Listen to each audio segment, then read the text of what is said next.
देवी प्रणमामि हरिप्रिये वाञ्छाकल्पतरुभ्यश्च कृपा सिन्धुभ्येव च पतितानां पावनेभ्यो वैष्णवेभ्यो नमो नमः। जय श्री कृष्ण चैतन्य प्रभु नित्यानंद श्री अद्वैत गदाधर श्रीवासादि गौर भक्तवृंद। हरे Krishna Krishna Krishna Hare Hare Hare Ram Ram Ram Hare Hare.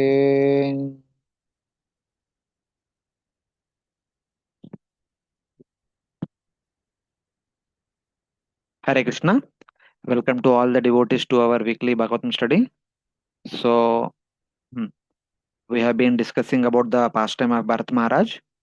Last Sunday, we discussed how being protected by Mother Kali from the dacoits, where he was about to be given as Bali so that they can attain prosperity, etc. So, as he was going on the roadside, the king of that side, the Sindhu and Savira province, so he was being taken on a palanquin. And since they were walking for a long distance, they needed one assistant extra, palanquin bearer, so that others can take rest. They saw Ajamila, who was strong and stout, walking on the roadside, and the manager forcefully employed him in carrying the palanquin. But being his sadhu nature, devout nature, he does not want to kill the ants on the roadside. So whenever he would see ants, he would become slow or he would stop. That will create a sudden jerk in the palanquin. Initially, the king became angry. "Hey, why? This is happened like this." The other three palanquin bearers said, "No, no, my dear king, we are not at fault. We are walking synchronously. But this fourth fellow who joined recently is not walking properly. That's why the jerk is coming." Then the king sarcastically chastised the fourth person. "Yeah, it seems you have been carrying it for a long time. You are very old, unhealthy, you are tired, this, that, everything against to his physical appearance." The Rahugana, when he spoke like this, Bharata did not mind. Still, he continued the same way. Whenever he would see ants, he would go slow. The king became angry. "I am the king. When I said something, how can you ignore it? How dare you to not follow my orders?" Like that, the second time king became very angry. He directly chastised. This time, Bharata did not keep quiet because in his speech, the king said that I know everything. I am the scholar, I am this, I am knowledgeable person, this, that, like this. When he was speaking as if he is the knower of everything, in order to test his knowledge, then Bharat Maharaj, in a sarcastic way, not exactly sarcastic, but in a way, he said, if I think I am the body, then whatever you said is wrong. Because if I think I am the body, my body is not old, my body is not unhealthy, my body is not tired, my body is not carrying this palanquin for a long time. So like that, he began to reply. And whatever attributes you have mentioned, they actually belong to the body, they do not belong to the self. He who knows the distinction between the body and self never ever speak to someone joining these attributes to that person. Because when these attributes have no connection to the soul, when we are addressing a soul, we cannot join these attributes to that person. And if you think you are in knowledge, you should never address the body, you should address the soul. So when he spoke all these words in a enigmatic way, the king understood. A ordinary person will never ever say like this, because ordinary person identifies oneself with the body. When a person is saying that the atma and body is different, that means he is not ordinary person, he is super knowledgeable person. And the one apparently seemed to be like normal person, but he is actually very highly knowledgeable person. So the king will understand it. Even though for a moment he was angry, even though for a moment he was thinking that I am the king, I should be carried properly, etc. But since he is in the mode of goodness, he knew the good culture, that I should not employ a qualified sadhu like Bharata to carry my palanquin. Instead, I should carry, keeping him on the palanquin. That culture was there with the king. So king will understand the meaning of these words. Since he is in the mode of goodness, he could understand, and he will respond accordingly. That will be explained from, of course, it will come, but before that, still the Brahmana Bharata will speak something more, I suppose. So let us complete that, and afterwards we'll see what was the response of the king. Three more verses are there. I think we complete up to 10th verse. Now we'll continue from 11th verse. जीवन्मृतत्वं नियमेन राजन् जीवन्मृतत्वं नियमेन राजन् आद्यन्तवद्यद्विकृतस्य दृष्टम् आद्यात्तपत्याद्विकृतस्य दुष्टम् स्वस्वाम्यभावो ध्रुवैड्य यत्र स्वसाभ्य स्वसाम्यभावो ध्रुवयुज्य यन्त्र यत्र तर्ह्युच्यते सौ विधिकृत्य योगा पर्युच्यते स्यो विधिकृत्य योगः. Translation. My dear king, you have unnecessarily accused me of being dead through alive. In this regard, I can only say that this is the case everywhere because everything material has its beginning and end. As far as you're thinking that you are the king and master and are thus trying to order me, this is also incorrect because these positions are temporary. Today you are a king and I am your servant, but tomorrow the position may be changed and you may be my servant and I your master. These are temporary circumstances created by providence. Ah. O king, you have said, I am living but dead. But this is true for everyone according to the laws of nature. Yeah, Atma is living, the body is dead. Because something which is going to die tomorrow, it is already dead today also. So we cannot say, when you say a statement, you are alive, the statement should be applicable in the past, present, and future. Then only that statement is true. Something which has no meaning tomorrow does not have any meaning today also on the absolute platform. So when somebody says you are dead, yeah, that is true for everyone. Because tomorrow everyone is going to die. So like that. One sees change everywhere, since there is a beginning and end of all things. Everything material has a beginning and end. You have said that I disregard your order, O king, worthy of worship. When the conditions of servant and master are fixed, then one may say a person is suitable to be engaged in service. Your identity as a king, my identity and the roadside person, if these are permanent, then your statement that I disregarded your order will be valid. Because today you may be a king, I may be a normal person. Yesterday I might be a king and you might be a normal person, and tomorrow again I might become a king and you will become a normal person. So your statement will not be valid. You being king as authoritative, that I being other normal citizen supposed to follow your authority is not a eternal reality. So like that.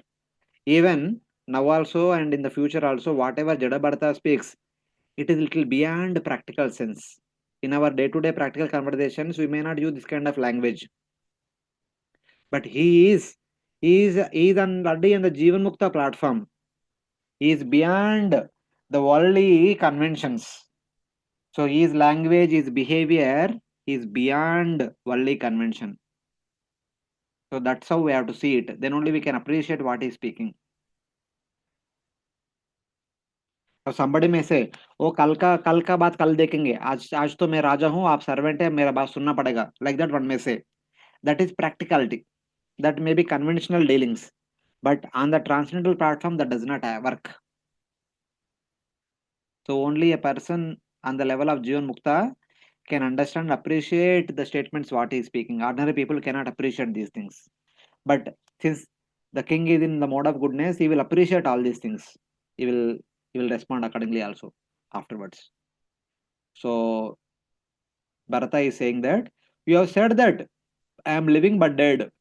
If you are defining me in terms of bodily identity, then living but being dead do not belong to me only. Because your statement is in relation to the body, then it is applicable for everyone, not only me. Even the other three also living dead. You are also living dead. Everything seen is a transformation, since transformation takes place at every moment with a beginning and end. That which has beginning and end is always subjected to death. You said that I am disobeying the order of the master. The states of servant and master exist. When these are fixed, then one can say the person is fit to carry the palanquin. You being the king, I being the servant are eternal reality, then I should follow your order and carry the palanquin. If that is not fixed, then your statement is wrong.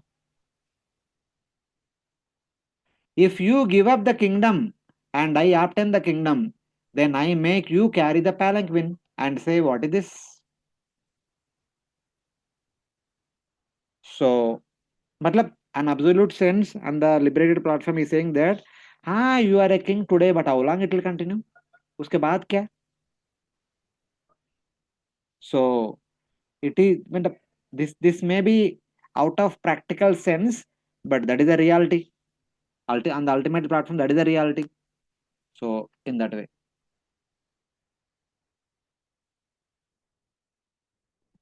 But it is very difficult to follow all these things. So one practical example, like previously we were discussing also, many times people fight among themselves for the sake of property, etc., etc. The fight is all about this property belongs to me, this is mine, this is mine, this is mine. But on absolute sense, it is no one's. Before your birth, it is not yours. After your death, it is not going to be yours. So why, how can it be yours during your lifespan? On absolute sense, this statement may work, but on a practical sense, it does not take place. These statements will be heard and glorified only in the midst of liberated souls. But in the midst of common people, so they identify with what they have. They identify with the body. They consider the possession to be eternal, body to be eternal.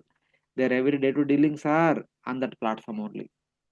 Even though theoretically one may hear, one may talk, but very difficult to follow that. That this body is temporary, this material world is temporary, our existence in the material world is also temporary. Theoretically, we may know, but following the statements of this, the meaning of this statement will be very difficult. Further, because Bharata is living like that, so he can speak. Only a person living a lifestyle of renunciation can speak like that. Other person, it is very difficult. If other continues, विशेषबुद्धेर्विवरं मनाक्षा विशेषबुद्धिर्विवरं मनः च पश्यामयन्ना व्यवहारतोऽन्यत् पश्यन् च व्यवहारत अन्यथा क ईश्वरस्तत्र किमीशितव्यम् कैश्वरस्य तत्र किमिषितव्यम् तथापि राजन् करवाम किं ते तथापि राजन् कर्वं किं ते. Translation. My dear king, if you still think that you are the king and that I am your servant, you should order me and I should follow your order. I can then say that this differentiation is temporary and it expands only from usage or convection. I don't see any other case. In that case, who is the master and who is the servant? Everyone is being forced by the laws of material nature. Therefore, no one is master and no one is servant. Nonetheless, if you think that you are the master and that I am the servant, I shall accept this. Please order me. What can I do for you? Hare Krishna. Hmm. Other than convention, Vyavaharato anyat. Vyavahara means on the practical grounds. Other than convention, I do not at all see any distinction of master and servant. In our day-to-day practical dealings, we may say one is servant, one is master. Other than that, it does not have any meaning. Because one being the master, other being the servant is not eternal reality. It will change in due course of time. Yeah, as long as there existing, there should be some conventional way of dealing. Yeah, that may be true, but only for small time. Because Bharata had seen himself in 3 lifetimes, he remembers all the three. Since we don't remember all our previous lives, we are so much attached to our current identity. That is the problem. If somebody remembers what was our previous identity, if somebody might have been a great king in the past, one will be crying every moment. I was a great king, now I was born as a pauper. What is this? Or if somebody is a pauper in the previous life and remembers that, then one will be always joyous. Yeah, I was a pauper in the previous life, but in this life I am living in Mumbai, South Mumbai, this, that. So only in convention, because Bharat Maharaj remembers all the three. He was a king, not an ordinary king. He was Chakravarti Samrat. He was the ruler of the entire Bhumandala. And such a person now has become like ordinary Brahman. And now also he is born in a Brahmana family. A Brahmana is not worthy to be carried a palanquin. And he's a great devotee also, the Jivan Mukta also. And he was being carried by, he was being put in carrying the palanquin. So it is too diversified situation. But Bharata was not at all proud of his previous situation. He understood, I was the king, gone. It's gone forever. It's no more reality. So he is not at all identified with any of the positions. That's why he's speaking all these things. Who is the master and who is the servant? Oh king, if you think you are a king, what can I do for you? Abhi, today you might be saying that you are a king, but what about tomorrow? I, I was also a great king. As long as I am a king, I am the master, like that a king may say. I do not see even a little opportunity for distinction of servant and master other than convention. But if you have such an identity, what should I do for you? If you are very much proud of you being the king, मैं क्या कर सकता हूँ? Because anyway, that identity is not a permanent thing. You are proud of temporary identity. What I can do? I don't have nothing to do. So like that. He is laughing at that particular thought. Same way, we may also say so many things. I am this, I am that. We may be proud of all these things. But if we speak all these things in front of a person like Brahmana Bharata, he will simply laugh at us. So, because in comparison to each situation, the previous life, ours is nothing. Still, if we are proud of penny, if our penny is, then Bharata can only laugh. So, in that way. Unmatta jadavassa samstam उन्मत्तमत्त जडवत्तस्वसंस्थाम् gatasya me virachikirshitena गतस्य may वीरचिकित्सतेन artakyan bhavata shik artakyan bhavata shikshitena. अर्थः कियान् भगवद् शिक्षितेन शिक्षितेन स्तब्धा प्रमत्तश्च चपिष्टपेशः कथब्द प्रमत्तस्य च पिष्टपेशः Translation. My dear king, you have said, you rascal, you dull, crazy fellow. I am going to chastise you, and then you will come to your senses. In this regard, let me say that although I live like a doll, deaf and dumb man, I am actually a self-realized person. What will you gain by punishing me? If your calculation is true, then I am a madman. Then your punishment will like beating a dead horse. There will be no effect. When a madman is punished, he is not cured of his madness. Rex. Hmm. Here also is telling about one more important point because the king chastised. You are act. I am speaking. You does not even respond. Does not even act. So if you don't respond, if you don't act, means you are deaf because you are not able to hear me. And you don't respond means you are dumb. You are not even speaking back. And in spite of my order, you're still acting the same way. You are pagal. You are mad. Like that is touched previously. O king, what purpose is served by punishing a person who has attained Brahman? Swa samstam gatasyame. But who acts like a madman or a dull person. So normally, we living in India follow the rules and regulations set by Indian government. Why?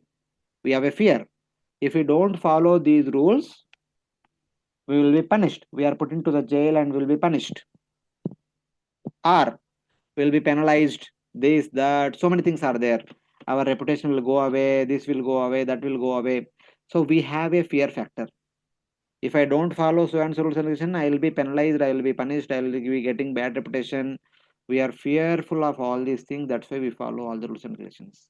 But for a person who is already Jivan Mukta, who has nothing to do with this material world, why does he have to follow the rules and regulations of this world? He has nothing to gain from this world. He has nothing to say that this belongs to me in this world. Then why does he have to follow the rules and regulations of this world? And for such a person who has no fear at all, who has nothing to gain from you, no favor need from you, if you punish such a person, what will you gain? Is already Jivan Mukta. So you said I will chastise you, I will punish you. So such a Jivan Mukta को punish करके आपको क्या मिलेगा? कुछ नहीं मिलेगा. Otherwise, even if you think, as you said, I'm a madman, madman को punishment देके क्या बदलाएंगे आपको?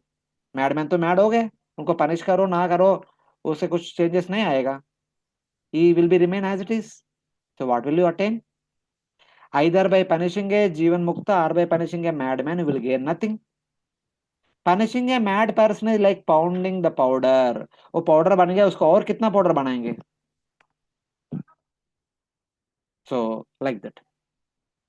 You have said you will punish me for being inattentive. What do you hope to accomplish by verbally or physically punishing a person who is situated in Brahman, though he may appear to be mad? Of course, Swa Samstha means who is situated in one's constitutional position. For such a person, if you punish, what will you gain? Or if somebody is really mad, what will you gain by punishing? Because liberated person do not accept either what is useful or not useful. Brahma Bhuta Prasannatma, they are very happy with their own Atma. Na Sochati, na Kangshati. They don't want anything in this material world. They are not worried that whatever is lost in this material world, even though apparently that belongs to them. And such a person, what is the use of punishing such a person? Even if I am not liberated but mad and dull, as you said, by your punishment you are grinding what is already ground. Just as pounding powder, just as by pounding powder you cannot create a solid object, but fine powder only. Already one solid object like wheat powder बन गया, उसको punish करके वापस wheat नहीं बना सकते. उसको if by beating that powder you make it more and more fine powder only. You can never make another wheat grain. Similarly, by punishing the mad person, what does not pacify the madness, but once madness becomes more and more mad, that such a person becomes insane. Is this you want to do? So, like that, Jadabharata said. So, hearing all these things, definitely any ordinary person might have laughed, might have criticized, might have scolded back. But Jadabharata, since he is in the mode of goodness, since he is a student of great sages, since he is also knowledgeable of some things, he will understand the true import of these things. Then he will come to his senses and he will come down of the palanquin and beg forgiveness of Jadabharata. That will be straight. Any questions till now, Hare Krishna?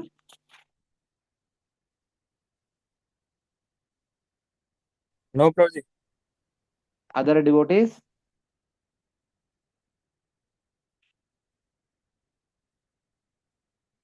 Okay.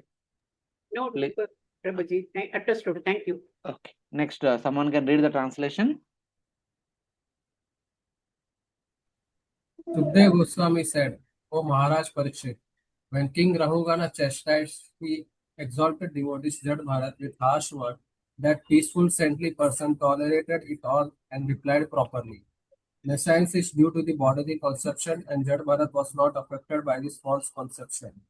Out of his natural humility, he never considered himself a great devotee, and he agreed to suffer the results of his past karma.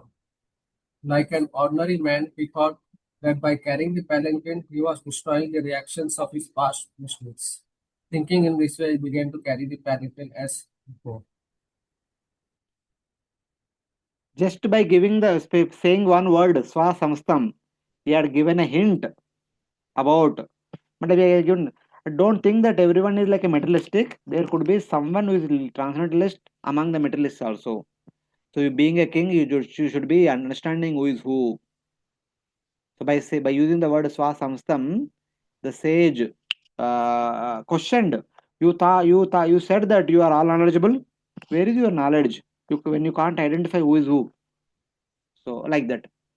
So, thus Sukadeva Goswami is saying that, thus answering the king, though repeating the king's questions with explanations, the best of sages Bharata, finishing his Prarabdha karmas by experiencing them in this way and having destroyed all the causes of material bodies with peaceful mind, resumed carrying the king palanquin. He spoke these words and continued the palanquin. And Bharata did not grudging that why are you making me to carry this palanquin? He was simply carrying the palanquin, understanding as it is my karma that I supposed to carry the palanquin. I am just following the dictates of my karma. So he was just doing the needful. He is not grudging. Hey, I'm a transcendentalist, I'm a liberated, I'm Jivan Mukta. I should not be employed in carrying the palanquin. What is this? It is not questioning like that.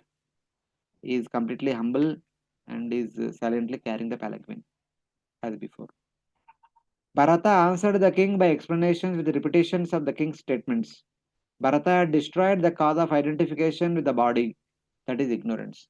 He had no ignorance. If Bharata had no material identity, why did he appear to be unable to tolerate the king's words and thus answer him? Somebody may say that. अभी तक किसी को answer नहीं किया गांव वाले बहुत चास्टेज किया his brothers chastised and neighbors chastised even the robbers also chastised him left and right he never uttered a word till now then why he is speaking why he is opening his mouth today what is the reason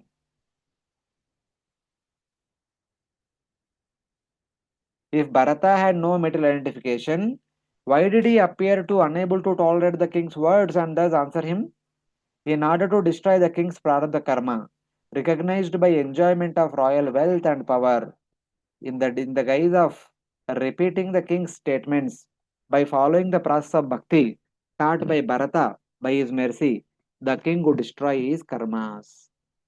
So he himself is already self-realized, but the king is a qualified person to receive transcendental knowledge. He being a self-realized and looking at, he could see the king is a worthy recipient, but the king could not see him as a great sage.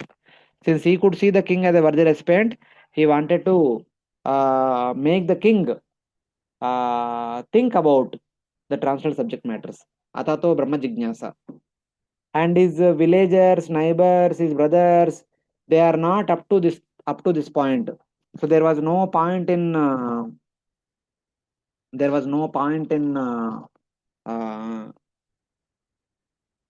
talking to them. Just a minute, Hare Krishna.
Hare Krishna.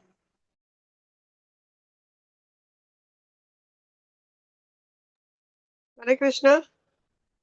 No voice. हाँ It sorry seems sorry Prabhuji is talking in phone. हाँ एक phone call आया था इसलिए बात किया था okay चलेगा okay basically he could see the king is a worthy recipient of receiving transcendental knowledge in order to destroy the power of the karma of the king.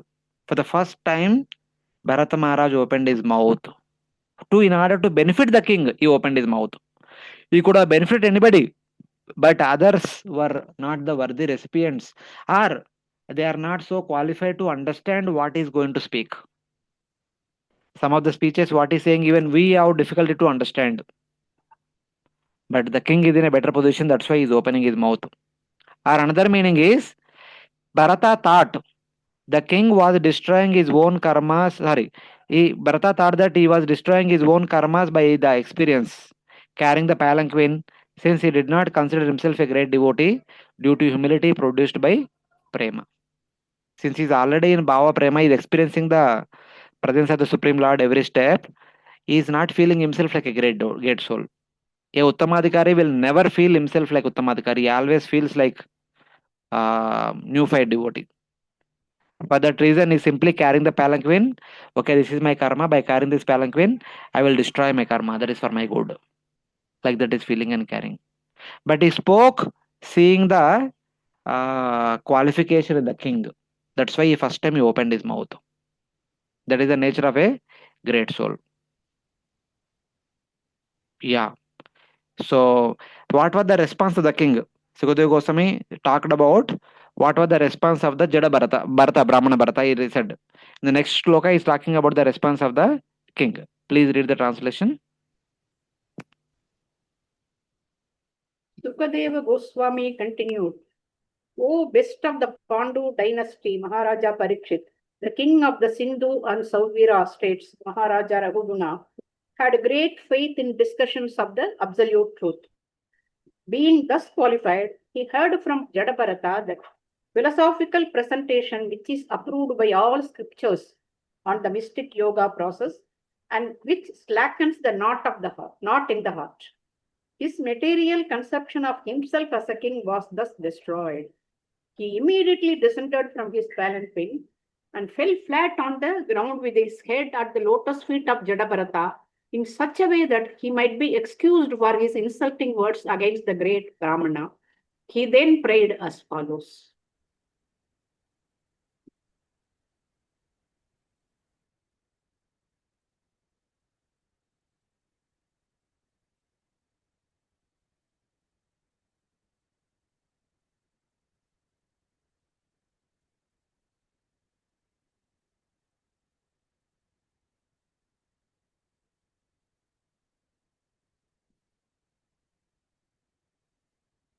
So, this verse talks about the response of the king. Sukadeva Goswami is saying, O Parikshit Maharaj, the king of Sindhu and Savira, having attained qualification, Adikrita Adhikaraha, he had that adhikar by complete faith in topics concerning the absolute truth. Tattva Jignasyam Samyak Shraddhaya. The king had inquisitiveness to understand Tattva Jignasa. That's why he had the qualification to understand what the Brahmana Bharata is speaking. On hearing the words of the Brahmana, which untie the knot of the heart and which were approved by all yoga scriptures, Bahi Yoga Grantha Sammatam quickly got down from the palanquin. And approached Bharata's feet with his head, which were approved by all yoga scriptures, quickly got down from the palanquin and approached Bharata's feet with his head, having given up pride as a king and begging forgiveness, he spoke. This is the truth. A qualified person, as soon as he realizes someone who is a great sage, immediately falls at his feet. So, in this way, we can understand what is his greatness. Adhikritadikaraha means he had attained qualification. So now the king will respond begging forgiveness from the Brahmana Bharata. One of the important point is that I am not even worried to go to Yamaloka, but I am worried offending a qualified Brahmana, offending a qualified devotee. अपराध से मैं भयभीत हो जाता हूँ. किसी को यमराज को सामना करने के लिए मैं तैयार हूं. मैं राजा होने के नाते I can fight with anybody, but I cannot fight with the aparad towards a great devotee. So please forgive me. This is one of the important point King Rahugana says. Kasvam nigodas charasi dvijanam Kastam nigodashcharasi dujana bibarshi sutram katamo vadhutaha bibasi sutram katamo avadhuta कस्यासि कुत्रस्य ita ihapi kasmat kasyasi kuttatya ihapi kasma क्षेमायनश्चेदसि नोत शुक्लः. shemayanasched asinota shuklaha. King Rahugana said, O Brahmana, you appear to be moving in this world very much covered and unknown to others. Who are you? Are you a learned Brahmana and saintly persons? I see that you are wearing a sacred thread. Are you one of those exalted devotees, liberated saints such as Dattatreya and other highly advanced learned scholars? May I ask whose disciple you are? Where do you live? Why have you come to this place? Is your mission in coming here to do good for us? Please let me know who you are.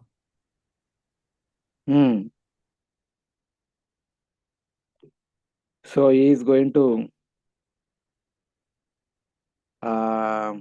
beg forgiveness by saying, by understanding his greatness. Who are you among the Brahmanas? You apparently appear to be ordinary person, but your word seems to be like a Brahmana. Which Brahmana are you? Which sage are you? So, like that.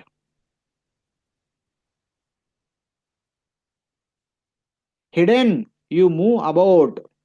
Gudas charati manasha. So, you move like an ordinary person.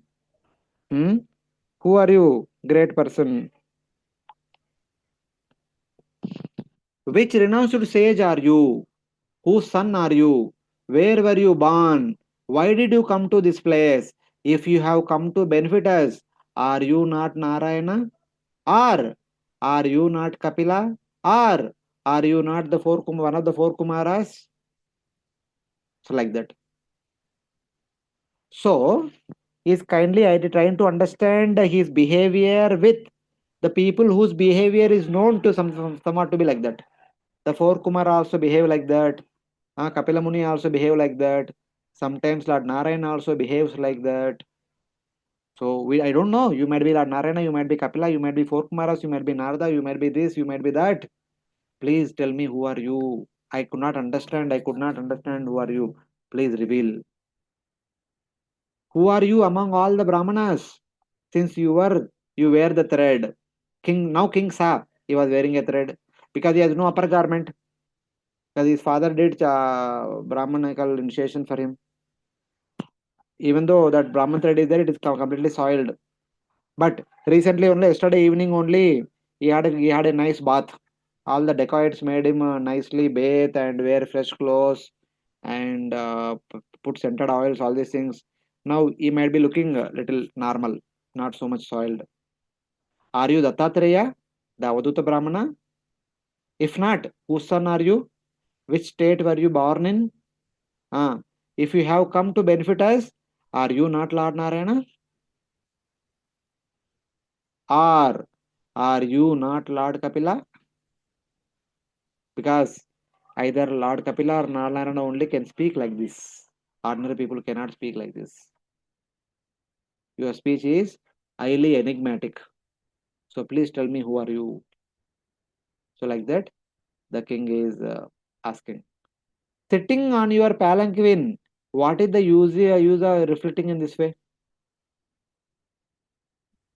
So Bharata might ask all these questions. So of course he came down all these things. Sitting on the palanquin means identifying yourself as a king. What is the use of all these things? Even though here I may be, but you are thinking yourself as a great king. When you think yourself as a great king, in front of you, if Lord Narayana is there, Lord Kapila is there, a great Brahmana is there, a great learned person is there, what difference it will make? Because you have already made up your mind as yourself as a great person, greatly learned person. So what is the use if somebody great comes in front of you? So like that. Then he says, no, no, no, don't see like that. That is circumstantial only. Don't think like that. Like that he will say. Naham vishanke suraraja vajran. Naham vishanke suraraja vajran. Natarkshaposula nayamasya dhandat. Natrasya solanatyamasya dandar. Nagnarka soma nilavitta pasrat. Nagniyarka soma nilavitta pastra.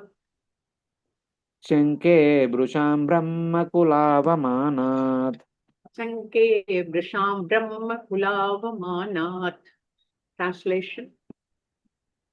My dear sir, I am not at all afraid of the thunderbolt of King Indra, nor I am afraid of the serpentine, piercing trident of Lord Shiva.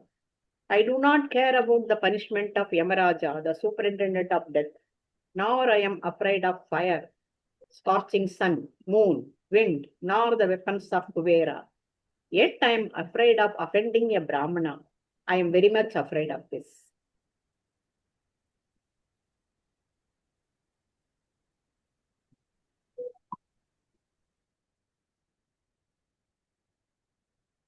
So very interesting thing he says. Because he's a Kshatriya, he says, I am not afraid of the any weapons. The weapons of the great personalities. Because either I'll counter, or I will try to counter, or I get killed. I am not worried. But I am worried for one thing. You as circumstantially for time being I was behaving like as if a great king and great learned person, but that is not my constitutional position. That is only circumstantial. So please listen. I am not at all afraid of the thunderbolt of King Indra. He is not telling that I am not afraid of Indra. I am not afraid of thunderbolt of Indra. Being a Kshatriya, I can fight for at least for few seconds, few minutes, if not completely. I am not afraid of thunderbolt of King Indra. I am not even afraid of the trident of Lord Shiva. I do not fear the staff of Yamaraj. Yamadharmaraj, Yamadanda also, I am not afraid. The super death. Nor I am afraid of fire, the sun, moon, wind, nor the weapons of Kuvera. I am not afraid of fire means I am not afraid of Agnayasra. The sun means the moon and wind. All these weapons are there, different weapons of this nature. The fiery weapon, sunny weapon, moon weapon, wind weapon. Moon means cold weapon. And wind means whirlwind weapon. I'm not worried. I'm not worried not worried by the weapon of Kuvera. Kuvera also has a mace that is a special weapon. Yet, I am afraid of the offense to a Brahmana. Even though being a Kshatriya, I am not afraid of all these things. Yes, little bit pride is there. I am being Kshatriya. This is my chivalrous nature. No problem. But that does not mean that I am ready to offend Brahmanas. I am afraid of offending the Brahmanas. Since I did not recognize you as a Brahmana, I might have said some words, but now I can understand you are a Brahmana. Because Brahmana means Brahma Janati iti Brahmana. Those who know Brahma Jnan, they are Brahmana. Anyone just by birth, one cannot become a Brahmana. Those who know Brahma Jnan, they are Brahmana. They are worthy of respect. They should be given highest respect. Those who are Brahmajnanis, those who understand the nature of the soul and super soul, they are worthy of all respects. They receive the respect that is equal to the Supreme Lord. Sakshad Haritvena, Samassa Shastra. Because they know the essence of all the Shastras, they are the worthy recipients of the same respect as that of the Supreme Lord Vishnu. So in that way.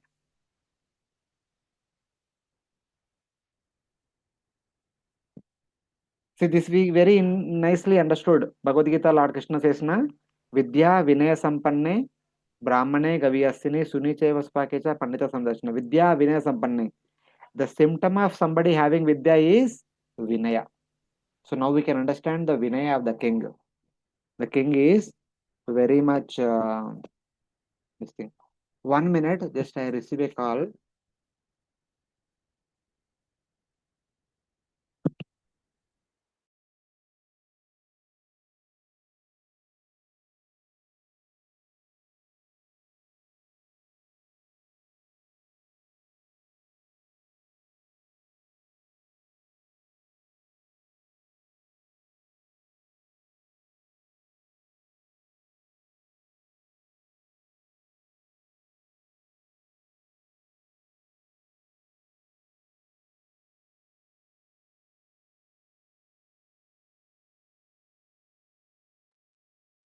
If they try to kill me in battle with their weapons, I am not afraid, since I have my natural courage.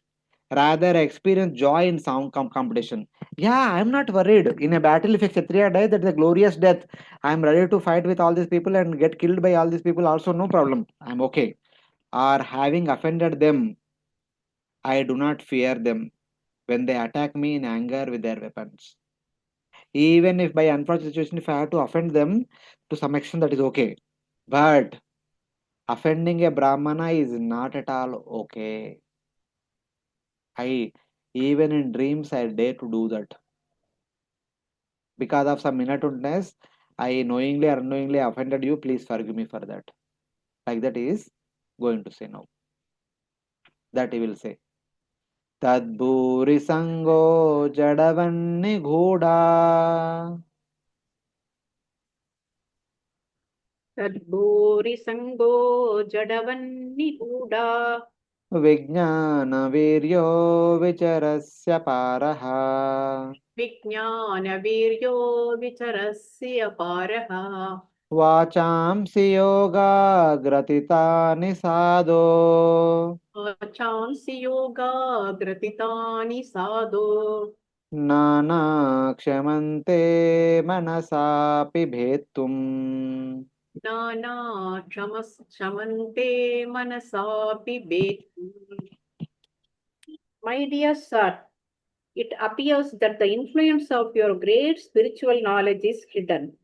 Factually, you are bereft of all material association and fully absorbed in the thought of the Supreme. Consequently, you are unlimitedly advanced in spiritual knowledge. Please tell me why you are wandering around like a dullard. O great saintly person, you have spoken words approved by the yogic process, but it is not possible for us to understand what you have said. Therefore, kindly explain it. Hmm.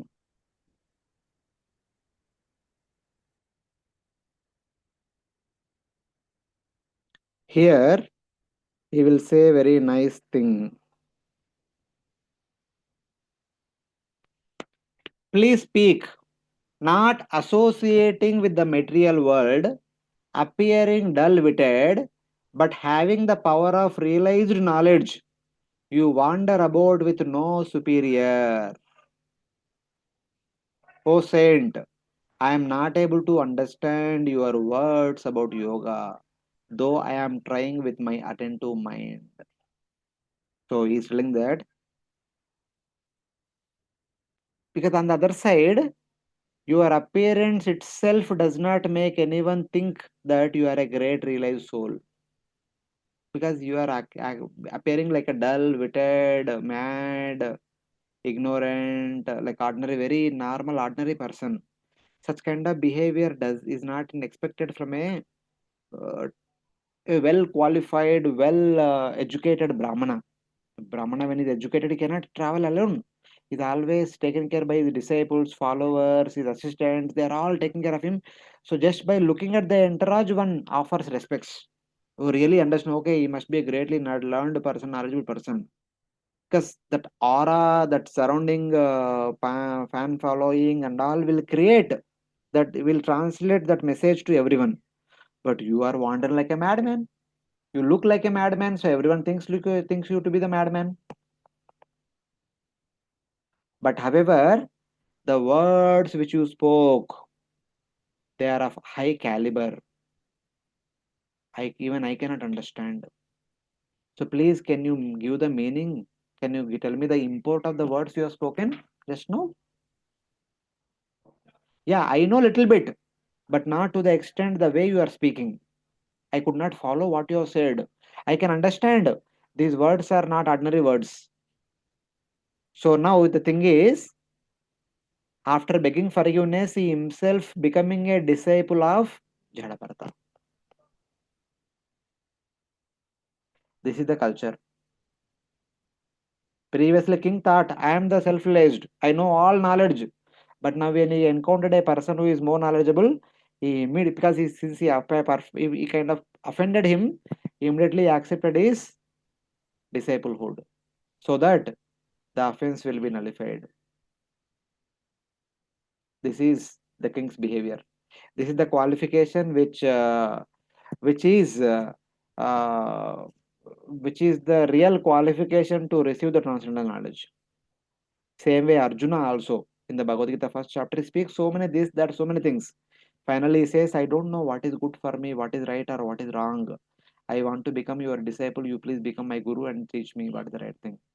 Yesh Shreyasya Nichitam Bruitanme Shishyaseham Swadimamtam Prapannam. I don't know what is good, what is not good for me and for everyone. I want to become your disciple. Please teach me what is good and what is not good, what is to be done, what is not to be done, what is my dharma, what is not my dharma. It's like that. From the material apparent point of view, a rati is taking the shelter of a charioteer. So what is this? Rati is supposed to be highly knowledgeable person, highly capable person, highly well established person. Is taking shelter of a chariot driver. From external scenic point of view, that requires a lot of humility from that rati. Same way here, the king of the entire province is taking shelter of a ordinary roadside person. Or the words concerning the yoga process, the teachings of the great yogis have not been able to cut my doubts, since I am very tough. Though I desire to understand those words with my attentive mind without argument, but my doubts have been cut by your answers today. Till today, I have been associated with many great sages.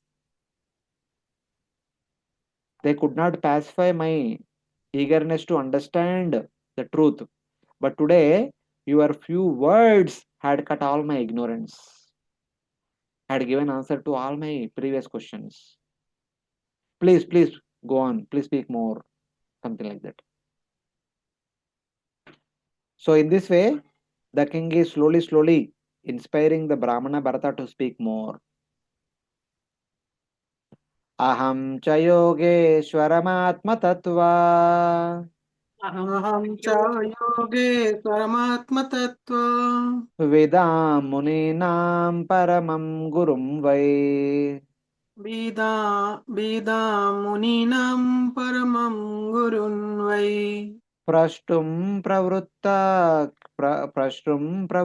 किम् इहार्णवं तत् प्रस्तुं प्रवृत्त किम् इहरन् अमतत् साक्षाधरिं ज्ञानकलावतीर्णम् साक्षादरिज्ञानं कलावतारिणम्. Translation: I consider your good self the most exalted master of mystic power. You know the spiritual science perfectly well. You are the most exalted of all learned sages, and you have descended for the benefit of all human society. You have come to give spiritual knowledge, and you are a direct representative of Kapila Deva, the incarnation of God and the plenary portion of knowledge. I am therefore asking you, O spiritual master, what is the most secure shelter in this world? Hmm.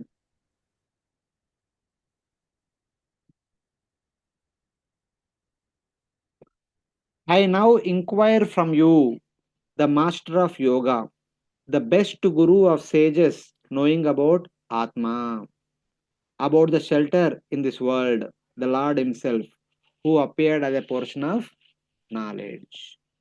So he's telling that please speak about the Atma Tattva, Atma Jnana, and also speak about the Supreme Lord. So, like that.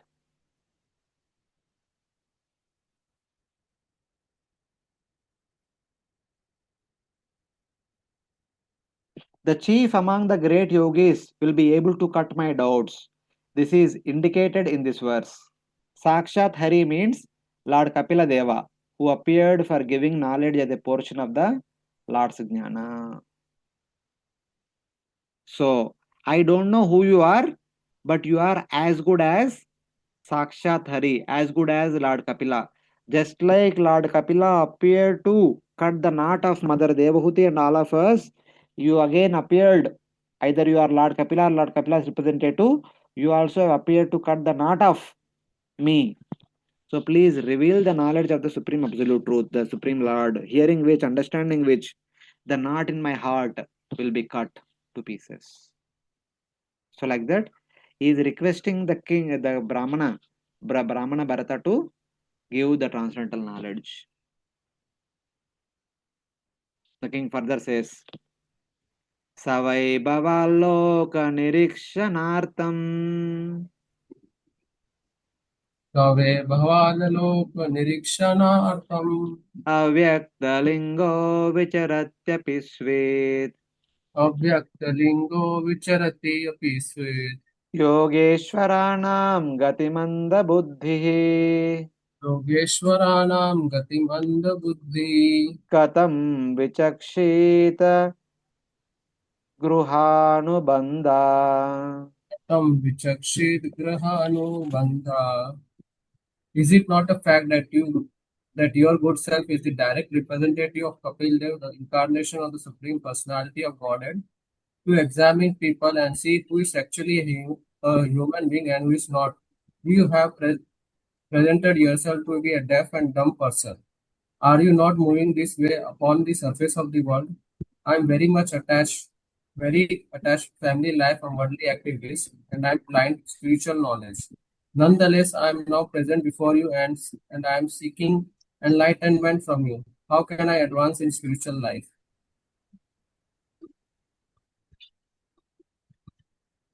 Are you Kapila Deva, but hiding your identity, wandering about to examine the world? How can a person bound to family life, blind to spiritual knowledge, know the movements of a great personality like Lord Kapila? He is directly questioning, are you Lord Kapila? Wandering like a madman to understand the nature of this world, understand the nature of the people of this world? When you are wandering like an ordinary person, how can we understand your greatness? So please forgive me for that. Are you Lord Kapila Deva? The person with blind intelligence refers to himself, the king. A person who is blind by one's own identity, one's own position, like me, how can they understand the greatness of a person like you? Recording in progress. So please forgive me. Like that is say.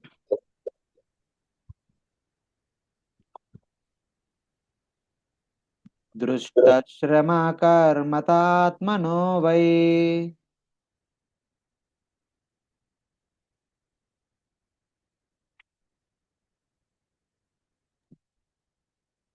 Shama karma atmano vai भर्तुर्गन्तुर्भवतश्चानुमन्ये Bhartur Ghantur Bhavataschanumanye यथा सतो दानयनाद्यभावात् Yata Shatado Nyanyadyat Abhavat समूलयिष्टो व्यवहारमार्गः Samula Ishto Vyavahara Marga.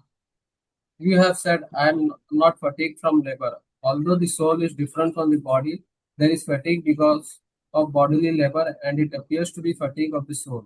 When you are carrying the palanquin, there is certainly labor for the soul. This is my conjecture. You have also said that the external behavior exhibited between the master and the servant is not factual. But although in the phenomenal world it is not factual, the product of the phenomenal world can actually affect things that is visible and experienced. As such, even though material activities are impermanent, they cannot be said to be untrue. It is observed that I become fatigued from performing actions. So the king says, whatever king spoke previously. So for that, he is trying to explain the meaning of what he said. It is observed that I become fatigued from performing activities. When you carry palanquin or move, then you experience fatigue. This is my inference. One cannot reject the conventional world. As long as we are living in this world, we need to behave as part of this world. Always we cannot speak on the transcendental platform. On a practical sense, that is not be used, that is not practical. Since one cannot carry water with a false pot, one must accept the conventional practical world based on the evidence. So when he said you are a king, but that is not reality. But what to do? Today it is a reality. I being the king, I need to act like a king. I cannot stay away with it. Nothing like that. He's saying. The king thought, I will begin questioning Kapila Deva, having met him on the road. I will first reject his answers and in that way discover all that I asked about him. So previously asked, so please speak about the Supreme Lord. But if the Brahmana may say that you already know about all these things, I also don't know, please leave me, I'm going away. He may say he will go away. But in order to keep the Brahmana remain there and answer, is to counter his own answer. By countering his own answer, now the Brahmana had to establish his answer is correct. Then only he can go away. So the king is trying to counter the answer given by Bharat Maharaj. First, Bharata said he was not tired. King inferred as follows: how you become tired by carrying the load since you are the doer? So Bharata said, if you identify with the body, but the body I tried, body becomes tired. Since I don't identify with the body, I'm not tired. That's what the response given by Bharat Maharaj. So, but normally in a conventional world, when a person carries a palanquin, when a person does any activity, becomes tired because the person is the doer. The doer becomes tired, just as I become tired when I fight. One cannot say that this is how people speak in this world, but spiritual people do not talk in this manner. So the Brahmana Bharata may respond, oh, people of this world, ordinary people who do not know anything, they'll speak like this. But the transcendentalist spiritualist will never speak like that. So one may say like that. Anticipating that question, the king says that this is how the people speak in this world, but spiritual people do not talk in this manner. Since one cannot uproot practical existence, if one says, bring water by means of the pot, if the same spiritualist who says, bring me water in a pot, then the person may respond, my dear sir, the water is temporary, the pot is temporary. Since both of them are temporary, your statement is temporary, and in reality, there is no water, there is no pot. I don't have to bring water. The sage will die out of lack of water. And that means there is a need for a conventional world. Even the sage may live without water, but how many days he will live without water? 1 day, 2 day, 3 day, 10 day. So like that. One cannot bring water using a non-existent pot. Since pot is not going to be tomorrow, pot is not there yesterday, one cannot say that today also there is no pot, so I cannot bring water. Material existence is approved as real. Yes, even though the objects of the material existence are temporary, but they are real. As long as they are existing, they are existing. We cannot treat them as illusory. Thus, by inference, the material world is real because of real objects and real doers.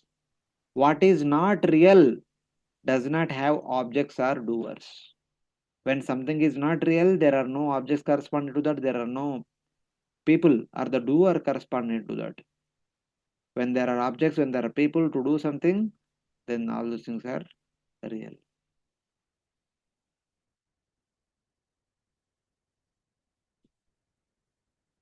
What is not real does not have objects and doers. If the world is unreal, there is no pot and no one to carry the potter. If you say that the world is unreal, which does not exist yesterday, which will not exist tomorrow, is has no existence today, if you say, then there is no water, there is no pot, there is no pot carrier. There is no king, there is no palanquin, there is no palanquin carrier. Then everything is illusory. So like that, is kind of instigating the Brahmana Bharata to answer him. Like this, by countering the answer given by him. But as long as we are living in this world, we need to behave practically. We need to be like a conventional way. So we need to be in a Vyavahar in from Vyavaharika Drushti, we need to be normal. We cannot be abnormal. So like that is saying. Then what Brahmana will say? Stalagnitapat payasobitapas Stale agnita patapayaso vitapas. tattapatastandulagarbarandi Tattapastandula grahavarandhi. देहेन्द्रियास्वाशय सन्निकर्षात् देहेन्द्रिया स्वस्य कर्षत् तत्संस्मृतिपुरुषस्यानुरोधात् तत्समस्थित पुरुषस्यानुरोधात्. Translation. King Rahugana continued, my dear sir, you have said that designation like bodily fatness and thinness are not characteristics of the soul. That is incorrect, because designation like pain and pleasure are certainly felt by the soul. You may put a pot of milk and rice within fire, and the milk and rice are automatically heated one after the other. Similarly, due to bodily pain and pleasure, the senses, mind, and soul are affected. The soul cannot be completely detached from this conditioning.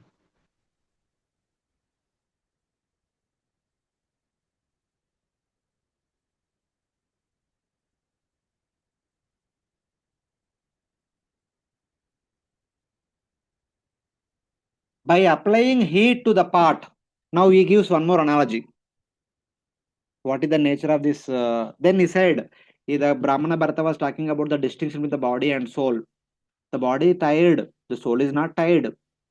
But as per my understanding is, there is a connection, even though they are technically they are not connected with each other, but there is some connection. What is the connection? By applying heat to the pot, milk in the pot becomes hot. Because of the hot milk, the rice in the milk gets cooked. Similarly, because of the connection with the body, senses, because of the connection with the body, senses, life hairs, and mind, samsara of the Atma takes place. Because the soul is in connection with the body, senses, life hairs, and mind, there is samsara for the Atma. Because of successive influence of the coverings on the Atma. The rice in the milk in the pot on the stove gets cooked when there is a connection.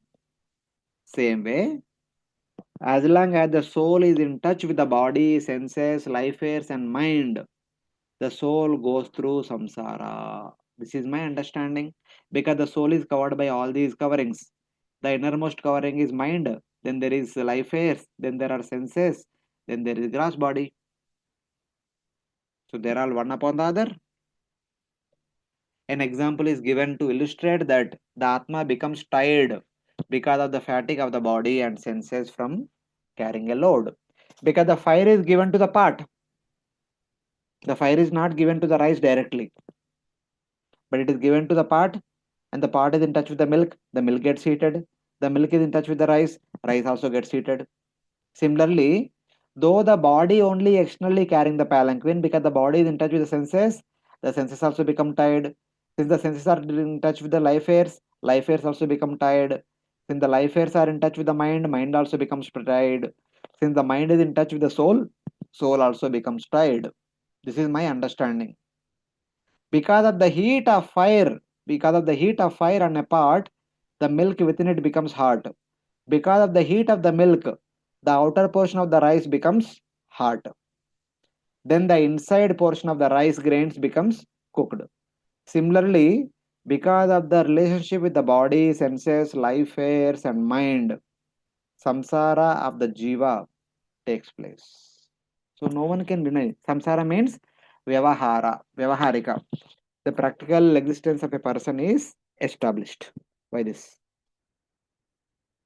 So we cannot deny that practical existence. So like that is static. This takes place from successive effects of the coverings of the Atma. For instance, because of the sun's heat, the body becomes hot. Summer, all Bombay people can realize in Mandi it is raining, so we are wearing sweaters. So in Bombay you can appreciate this.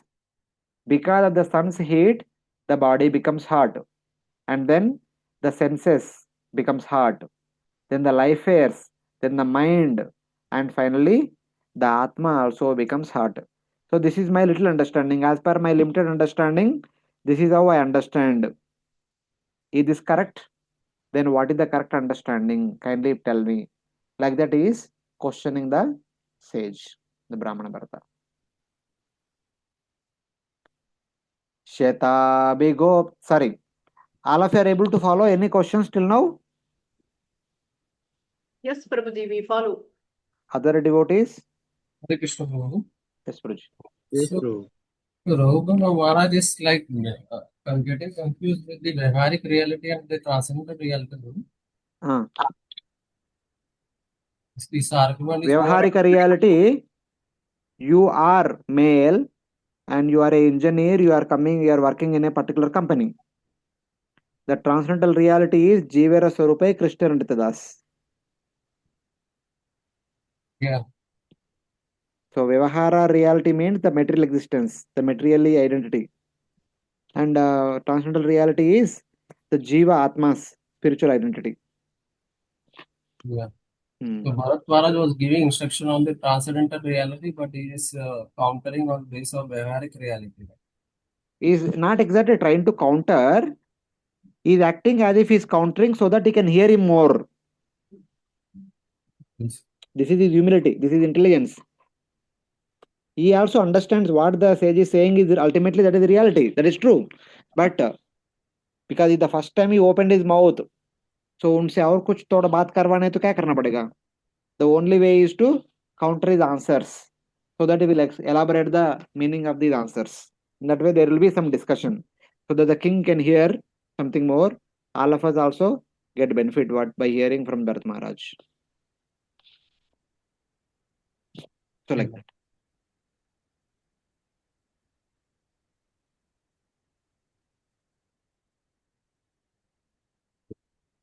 Any other devotees have any question?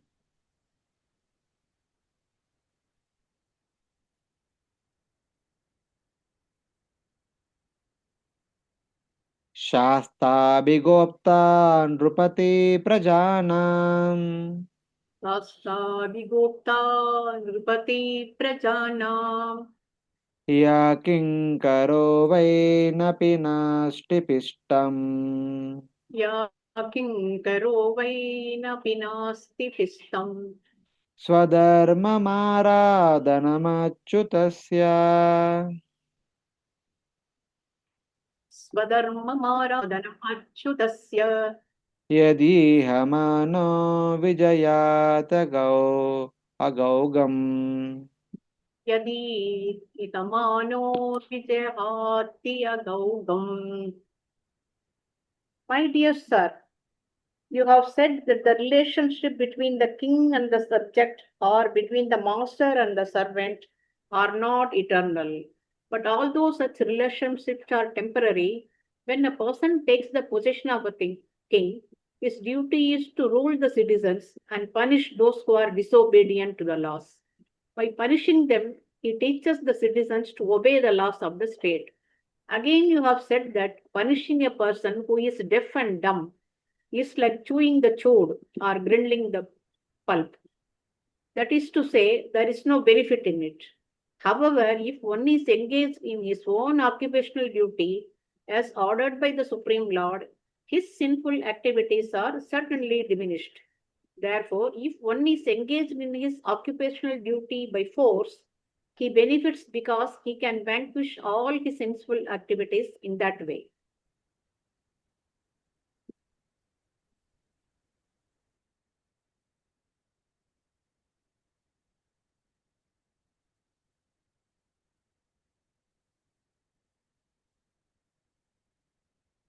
Even if this position is impermanent, when a person is a king, he becomes the punisher and protector of the citizens. Yes, I do understand. I, being the king, is not a permanent reality. But I am the king for 10 years or 20 years. Until then, I have to behave like a king. I cannot be behaving like transcendentalist. Though you say punishing a dull person is useless, one who is a servant of the Lord does not act uselessly. The king, in performing his dharma of punishing the citizens, which is worship of the Lord, destroys all his sins. So,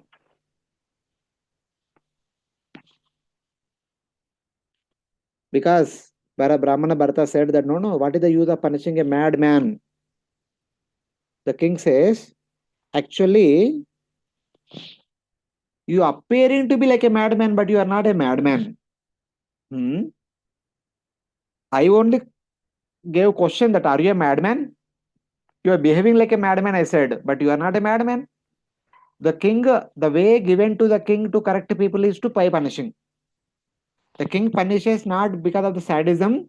The purpose of king punishing is to correct the person, to bring the person to the right mode. By punishing, the king can attain liberation. Not by not punishing. It is by punishing the miscreants, the king attains liberation. That is Shastra says. It is Shastric injunction. I am not doing on my own whims and fantasies.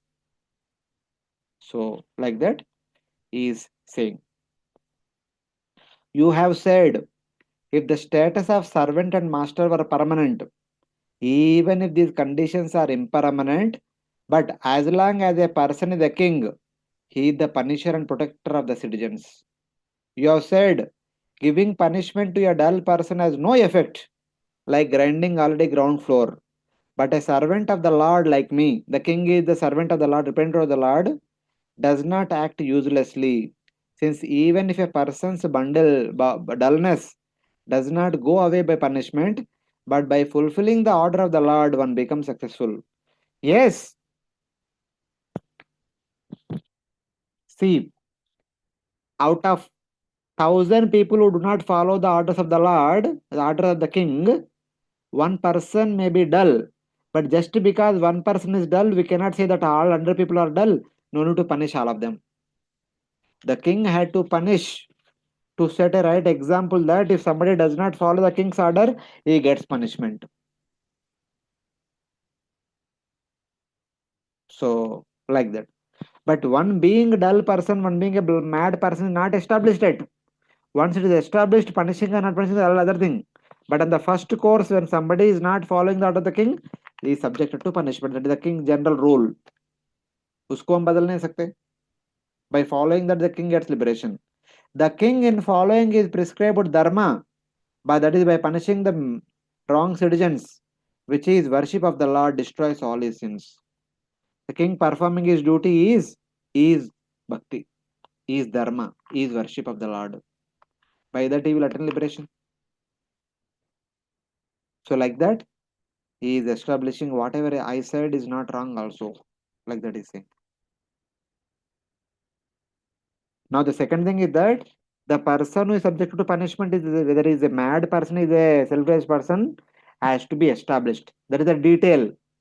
But in principle, when somebody does not follow the rules, need to be punished. So like that.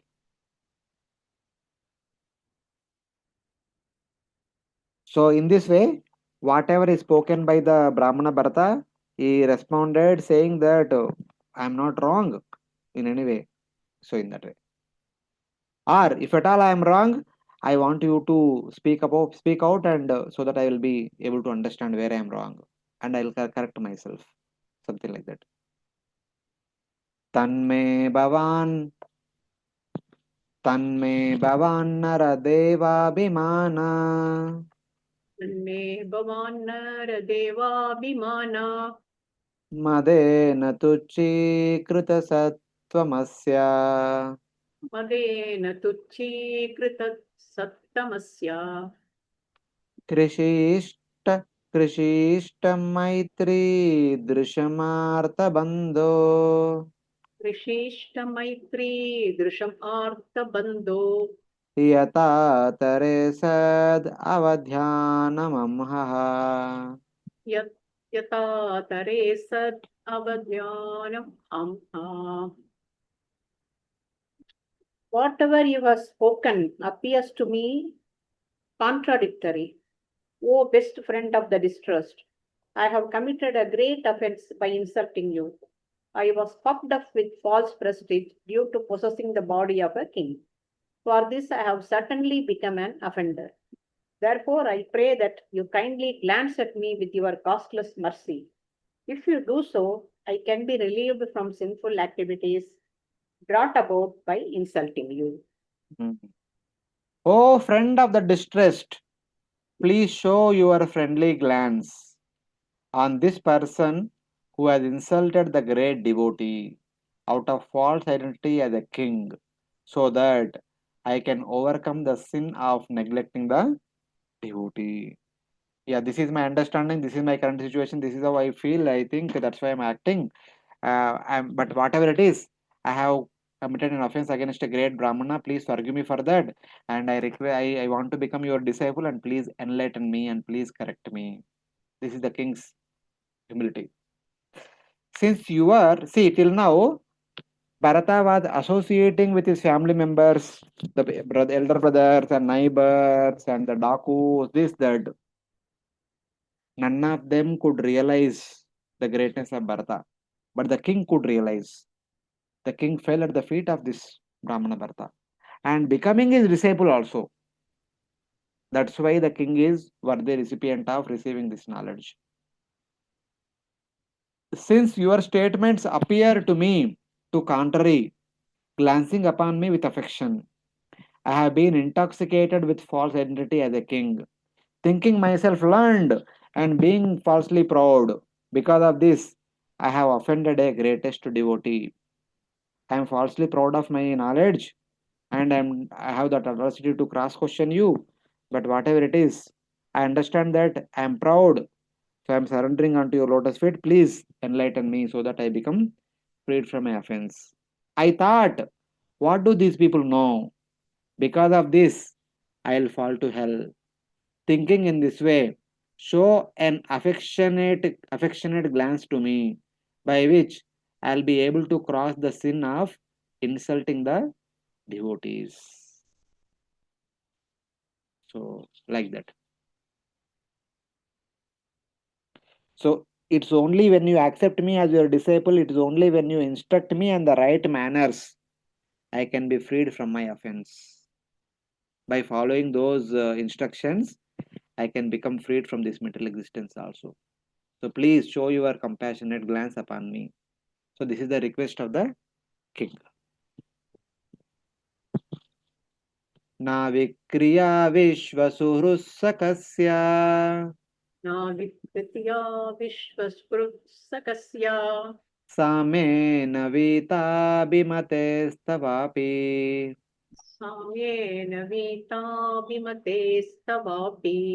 महद्विमाना स्वकृतादिमाद्रिम् Mahad Vimanat Svakritat Ugran Nangshasya duradapi shulapanihi. Nakshyati Adurat Apisulapanihi.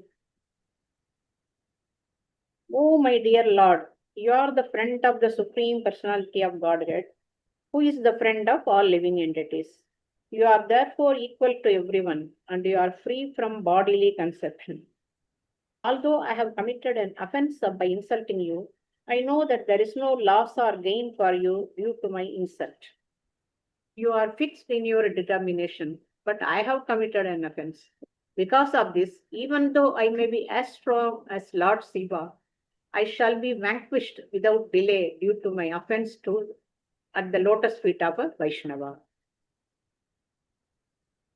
Because of the great offense I have committed to you, who are the friend of the Lord, who is the friend of all, to you, who are free of false identity, and see all beings as your own selves, persons like me, and even Shiva are quickly, persons like Lord Shiva are also quickly destroyed, even if you are not disturbed by the offense.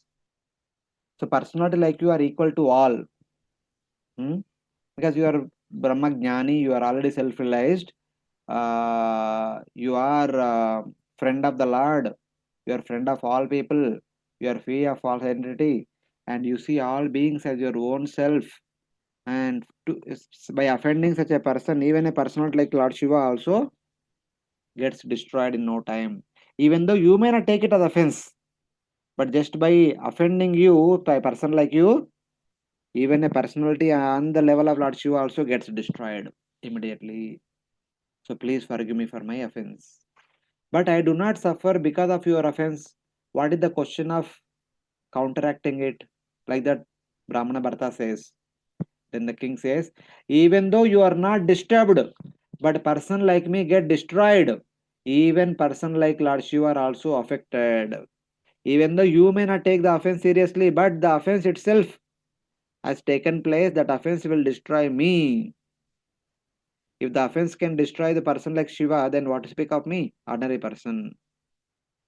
Like that, the king is responding. So this is a verse from 4th canto, 4th chapter.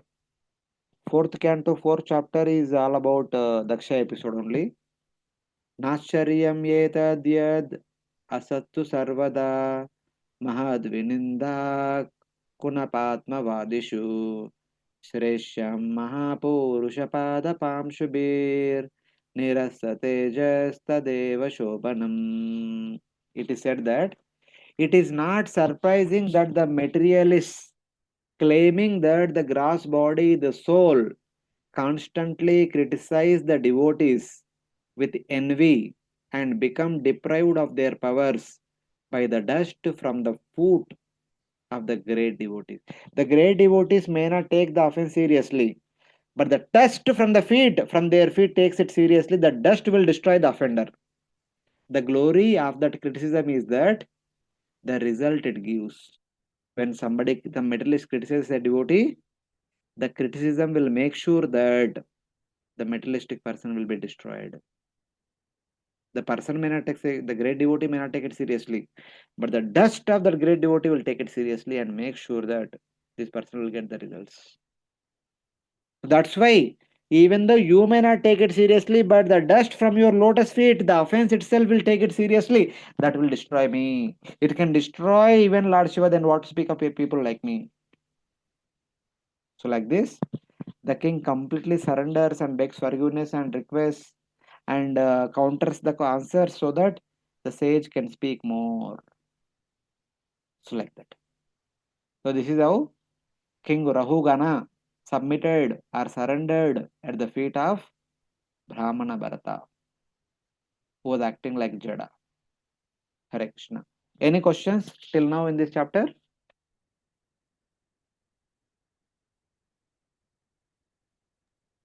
Hare Krishna.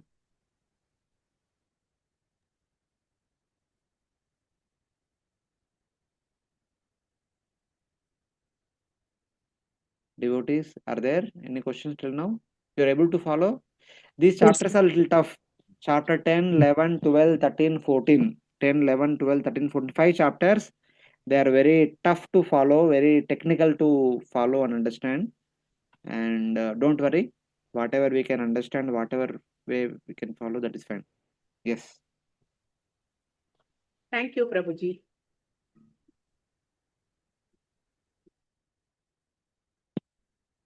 Okay. If there are no questions, just let us begin 11th chapter and we may continue in the next class. Jada Bharata instructs King Rahugana the teachings of Jada Bharata. The 11th chapter describes that the mind is the cause of samsara. So previously the king said that the connection between the soul with the gross body, senses, the vital airs, and the mind is the cause of the samsara.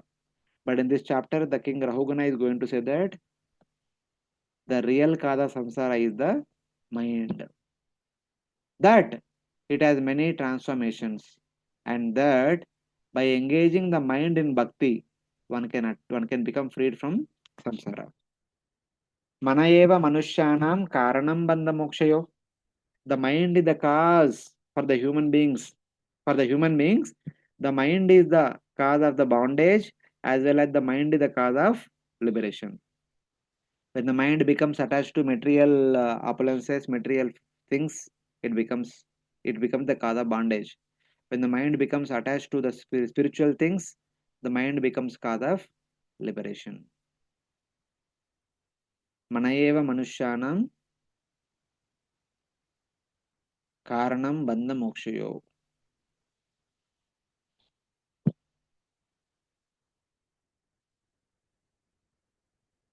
This is medium chapter only, but every verse is a technical verse. It all takes a lot of time to discuss. Let us go slowly, no problem. So hereafter, the next 4 chapters, every verse is a technical verse. Very difficult to decipher what exactly they are trying to say, what exactly they are speaking. But still, we try to understand as much as we can understand. Yeah. Someone read the translation for the first verse. The Brahmana Jad Bharat said, "My dear king, although you are not at all experienced, you are trying to speak like a very experienced man. Consequently, you cannot be considered an experienced person. An experienced person does not speak the way you are speaking about the relationship between a master and a servant or about material pains and pleasure. These are simply external activities. Any advanced experienced man, considering the absolute truth, does not talk in this way."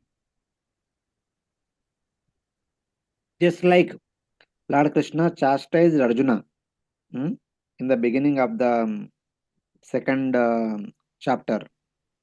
Same way, here our Jadabharata is also chastising King Rahugana. So in the beginning of the second chapter, Lord Krishna says, I think in the 11th chapter, the 11th verse, he says very nicely that Asochan Anvasoshatvam Prajna Vadamsha Bhashate. You are speaking like a Prajna, but you are crying for something Prajnas will never cry for. Gatasu Nagatasuncha Nanusochanti Pandita. The Pandita will never cry for Gatasu Nagatasun, but you are crying for that. What is this? Speaking baat bol rahe bada bada, as if you are the knower of everything, but you are crying like a ignorant person. So both does not fit together. Somewhat similarly here, our Brahmana Bharata is chastising the Rahugana. The Brahmana Bharata said, though unlearned, you are speaking words of the learned. Therefore, you are not best among the learned. The wise do not speak of the material world by discerning it to be the truth. The wise will never ascertain the material world to be the truth. See, in one sense, even though Acharyas also talk about the material world being truth as long as it is temporary truth. It is truth but temporary. That is true. But here who is speaking that matters. Bharata Maharaja is speaking, but when he is speaking, after going through a king, and then going through as a deer. Now in the third birth, he is determined that I don't want to have any connection to this material world. Now no more. बहुत हो गया अभी निकलने के यहाँ से. Such a fully determined, renounced person, how can he speak anything of this material world? Definitely will not speak anything of this material world. For him, this material world is supposed to be discarded. Durene avaram karma. That's why his speech is very tough, very strong. Same way, Sukadeva Goswami's speech is also very strong and very tough. Especially in the second canto, at the very beginning in the second chapter, he speaks very strongly. Hmm? He says, "Hey, when there are torn clothes on the roadside, what is the use of the clothes? Why are you looking for big branded clothes? All these things. Hmm? When there is barefoot sleep, why do you need big homes? What is the use of sleeping on the big homes and all?" Wherein he said that Satyam Kshitau Kim Kashipor Prayaser. When there is lot of earth to sleep, why do you need cots and soft beds? Hmm? Kashipo Prayaser. Why you want to make arrangements for the soft beds? Bahau Swasiddhehi Upabarhane Kim. When there are both the hands are there, why do you need plates and vessels, spoons, cups, all these things to eat? दोनों हाथ से खा लेना. एक हाथ में खाना रखने का, दूसरा हाथ से खाने का. Why do you need dining table, chair, plates, cups, glasses, spoons, forks, all these things? Courier கூட நம்பர் எங்கிட்ட உங்க காத்து பக்கத்துலயான்னு கொரியர் ஷாப் இருந்தா அதுல அவர்கிட்ட சொல்லி அனுப்பிச்சு. Hare Krishna Mataji, you can mute. Then he says, Stat Anjalau Kim Purudana Patrya.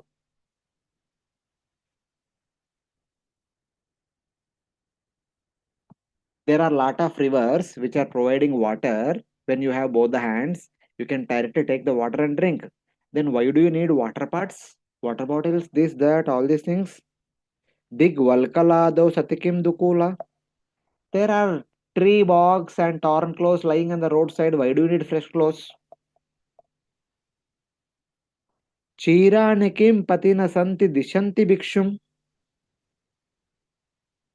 So here he says, when there are torn clothes on the roadside, what is the need of new clothes?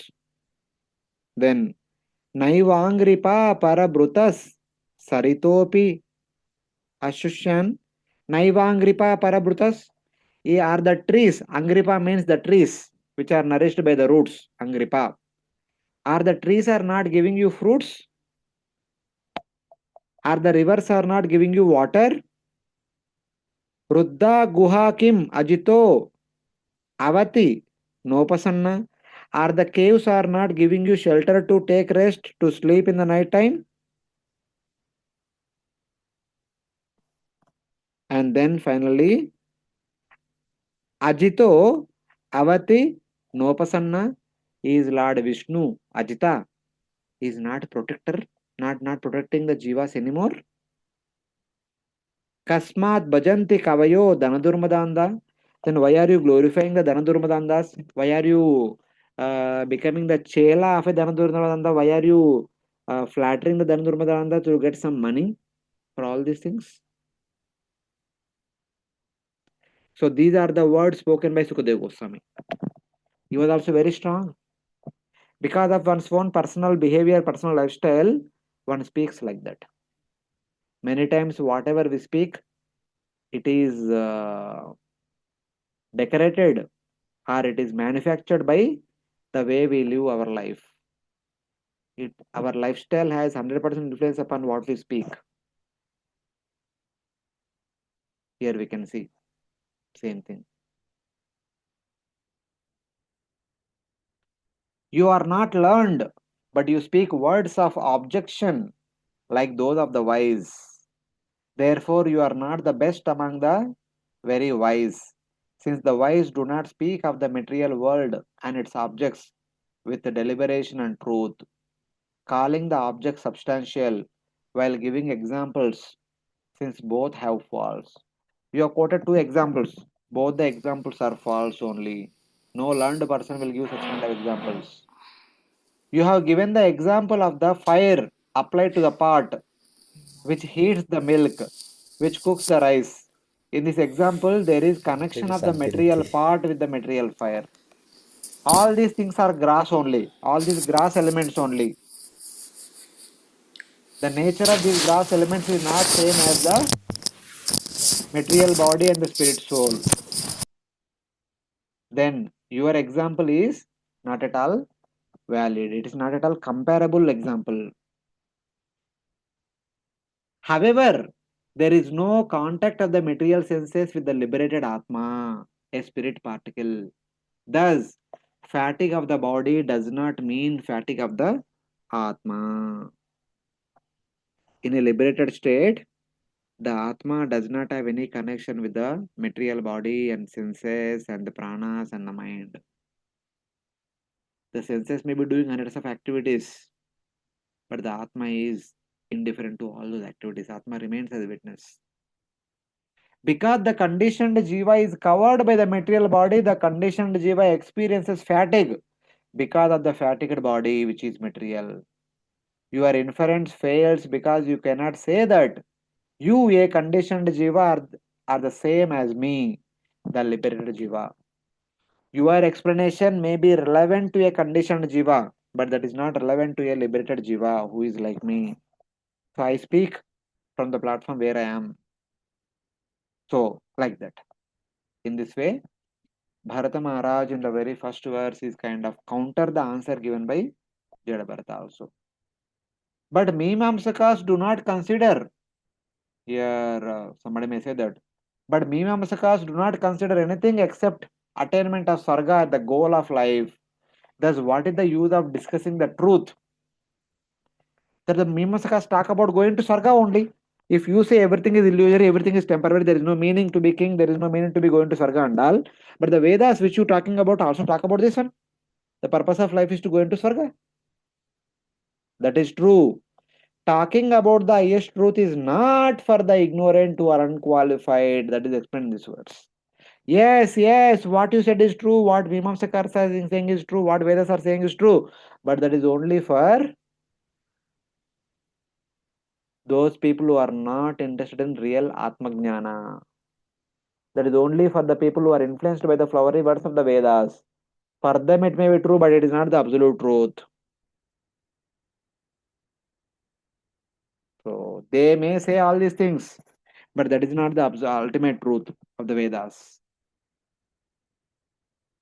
So then he answers this particular thing in the next two verses. Tataiva rajan urugraha meda vitana vidyor vijrumbiteshu na vedavadeshu hitatvavada prayena shuddhonu chakasi sadhuhu. Yeah, please read the translation. My dear king talks of the relationship between the master and the servant, the king and the subject, and so forth are simply talks about material activities. People interested in material activities, which are expounded in the Vedas, are intent on performing material sacrifice and placing faith in their material activities. For such people, spiritual advancement is definitely not manifest. Hare Krishna.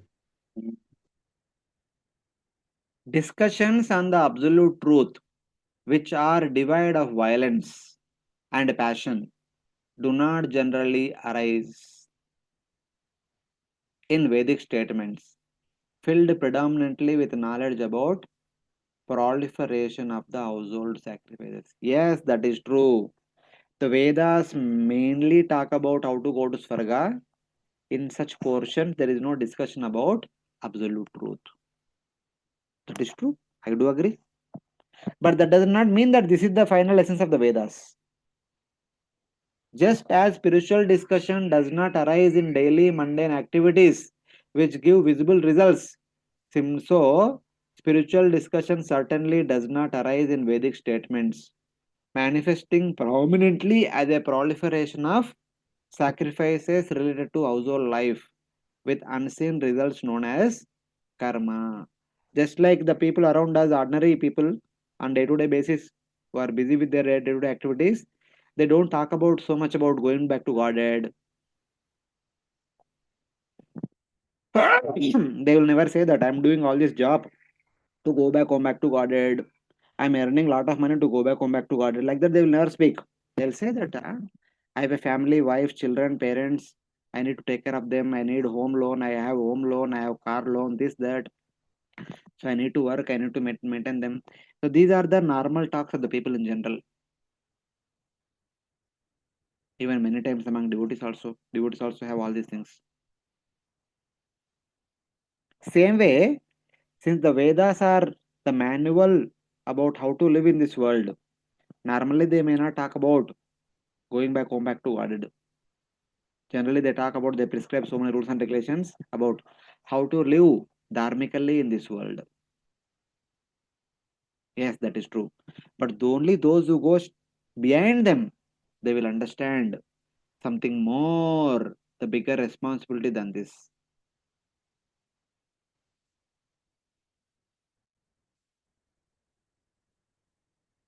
Spiritual discussions are pure, without violence and without passion. They are different from the discussions of Swarga. Spiritual discussions do not generally arise in these statements. However, by performing those activities of the Vedas without desire for results and offering them to the Lord, and by knowledge and detachment, one can reach the spiritual platform. Yes, when Vedas say that perform all these things, perform all these dharmas, perform all these duties, one should perform all these duties but without attachment to enjoy the results. Nishkama karma. With that nishkama karma, when the heart becomes purified, when the heart becomes renounced from this material aspirations and material desire to enjoy material sense gratification, then the knowledge arises on its own. Bahunam janmanamante jnanavan mam prapadyate. The knowledge will be revealed within when one acts on the platform of Nishkama Karma Yoga.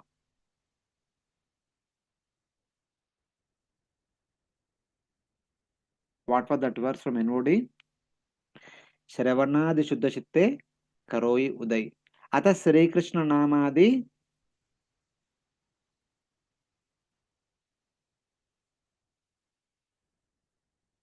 So that verse. So when one start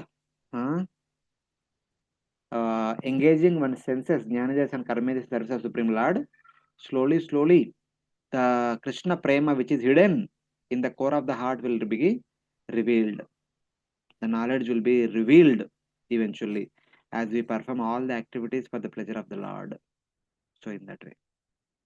Rajavidya, Rajaguhyam, Pavitram Idamuttamam, Pratyakshavagamam, Dharmam, Susukam, Kartumaveyam.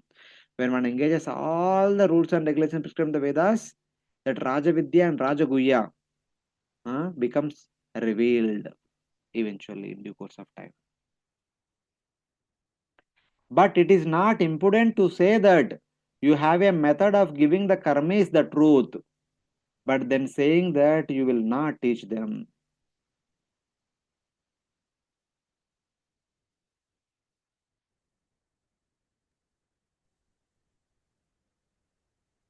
So, even though the Vedas talk about karma, but these karmas are performed in Nishkama way, they become qualified to receive the real truth.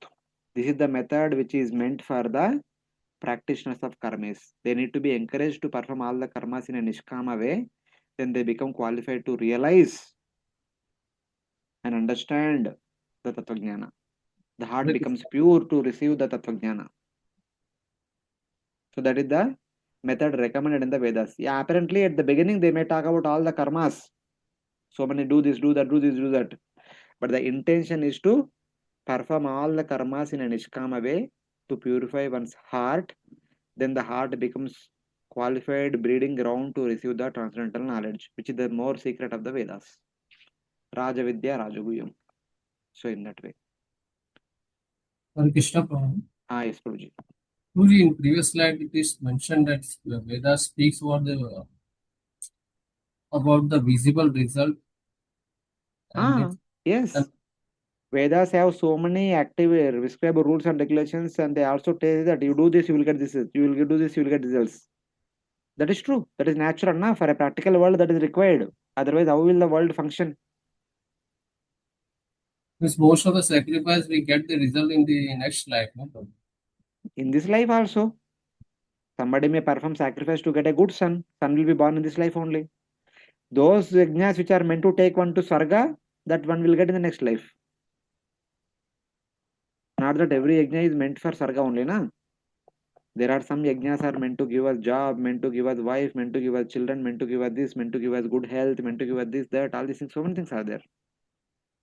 Let speak for both way, visible and invisible results. Okay, no problem. Because here is unseen results known as karma also. Mm-hmm. It speaks both of the unseen results and visible results. Yes. Visible results are in relation to karma. Unseen results may be in relation to jnana and yoga, other things, liberation and all. Because everyone talks about going to Swarga, that it becomes like a visible result. Going to Swarga is like a visible result. Everyone appreciates it. But going to Vaikuntha is not so visible result because it's not common. So that is an unseen result.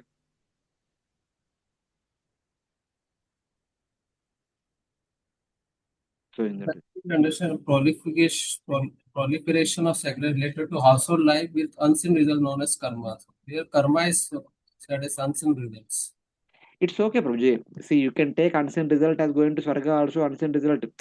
See, what is going to happen tomorrow, you are not seen today, na? But when the Vedas prescribe, one has the faith and belief. So one performs all the things.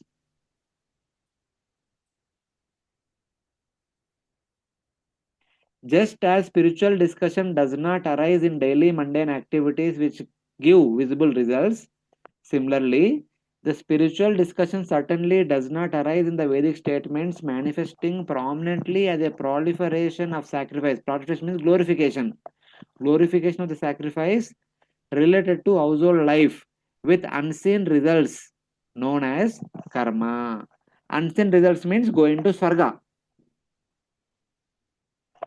No, people may not see somebody is going to Swarga, but they have faith that people will go to Swarga when they perform this this prescribed yajna and all. So like that we can take. Seen results are like we can see day to day. You perform this yajna, you will get a child, you will get wife, you get job, you get a promotion. So that is seen result which you can see immediately in no time. Something which is going to take place after a long time can be called as unseen result in the next life. Okay, okay. Yes, Hmm. Guru. Thank you. Yeah, maybe we can see like that. Yeah. This one verse we'll discuss for today. With this we'll close. न तस्य सर्वाग्रहणाय साक्षात्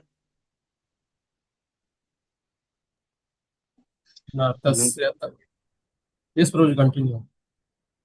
न तस्य तत्त्वग्रहणस्य साक्षात् वरीयशीरपि watch समासन् वरीयसीरपि watch समासन् स्वप्ने निरुक्त्या गृहमेधि सौख्यम् स्वप्ने निरुक्त्या गृहमेधि सौख्यम् न यस्य येहानुमितं स्वयं स्यात् न यस्य हेयानुमितं स्वेष्वत्. Translation: a dream becomes automatically known to a person as false and immaterial, and similarly, one eventually realizes that material happiness in this life or the next, on this planet or a higher planet, is insignificant. When one realizes this, the Vedas, although an excellent source, are insufficient to bring about direct knowledge of the truth. Then Brahmana Bharata is going to say that the man who by himself cannot infer the inferiority of household life whose happiness is just like dream, cannot have access to Vedanta for understanding the highest truth. Basically, a man who is completely immersed in household life cannot look above beyond that. Because a normal common man, his whole life is all about how to take care of the family. That family only the source of happiness, that family the source of compassion, that family the source of comfort, for that family the source of everything. But such a person does not see anything beyond the family. So it's like that. So on oneself, one cannot see anything beyond the family. But only a devotee can come in the life of a family man, can teach him about the transcendental reality, can teach him about bhakti. So like that. The words of the Vedanta are not at all suitable for all men, though those words are best for directly understanding the highest truth. As in a dream, which is momentary and false, the same men do not on their own infer the inferiority of the happiness of the household life. Suddenly, a devotee comes and tells that, hey, your family happiness is fourth grade happiness. The person becomes angry. What is this? This is the this is the goal of life. And you are talking about the fourth grade and fifth grade, something like that. How dare you to say all these things? Like that, the person may become angry. The happiness of the karmis is temporary, meager, and related to material objects. Thus, the Atma does not have a relationship with this material happiness. This happiness is false for the Atma, like horns and a rabbit. But a personality like King Bharata can say, the Bharata Maharaj can say, Baba, what family life you are going through has nothing with respect to the family life which I went through. I have given up everything and went to forest to worship the Lord. That means the happiness that I derive worshipping the Lord must be great than the happiness that I receive with the Chakravarti Samrat of the entire Bhumandala. Otherwise, why would I have given it up? So a person on this caliber can say the happiness that you are going through the fourth grade or fifth grade. Not everyone cannot say. This happiness is false for the Atma, like the Hans having a rabbit. Which whatever happiness one is getting in the family life, one thinks that is the highest happiness. That thought process is like the will o' the wisp. It is like a phantasmagoria. It is like imagining the horns for a rabbit. Because rabbit will never have horns. Because the so-called happiness in the material world is not at all the real happiness. Because the real happiness, the real ananda is in relation to the soul. It is not in relation to the body. That's what he says. The happiness of the jnani, however, is eternal, not temporary. Since it is related to Brahman, there is great difference between the two. This is the usage of giving out of the highest truth. The inner import of the Vedas, they say that the happiness of Swarga is temporary in comparison to the happiness of Brahman. In comparison to that happiness, this material happiness is insignificant. It is nowhere as any standing. Because the speaker is Bharat Maharaj, who has seen all these familial things. So he can speak. So he will continue further. He'll talk about many more in this chapter, next chapter, next chapter also. So many wonderful things are going to be opening. So which we will discuss in the next class. I think we'll stop here. Any questions before we close? Hare Krishna. So, Prabhu, Hare Krishna. Uh, So, the knowledge of the Vedanta should not be spoken to the people who are attached to this household life. Like they are. no, not like that. See, who speaks is the matter. A household person speaking to another household person, they talk about how to maintain the family, how to clear the debts and all. Or little bit elevated person who is still householder, they speak about yes, the purpose of life is to take care of the family as well as थोड़ा time भी देना पड़ेगा spiritual life के लिए, they will say like that.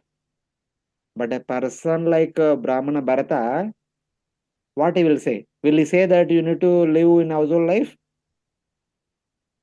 Whatever he is following, he will tell that you follow like me.